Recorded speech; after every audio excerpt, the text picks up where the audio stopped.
થયું છે। રાજ્ય સરકારે આર્થિક સહાયની જાહેરાત થઈ છે। 20 લોકોના મોતની ખબર છે। મૃતકોના પરિવારજનોને 4 લાખની સહાયની જાહેરાત, ઇજાગ્રસ્તોને 50,000ની સહાય ચૂકવાશે। ડીસામાં શ્રમિકોના મૃત્યુની ઘટના હૃદયદ્રાવક છે। સીએમએ વાત કરી છે।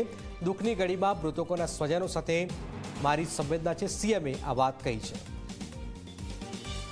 રાજ્ય સરકાર તરફથી 4 લાખ મૃતકના પરિવારજનોને અને જે ઇજાગ્રસ્ત થયા છે એમને 50,000, 20 લોકોના મોત થયા છે અને રાજ્ય સરકારે તાત્કાલિક અસરથી આ સહાય આપવાની પણ જાહેરાત કરી છે।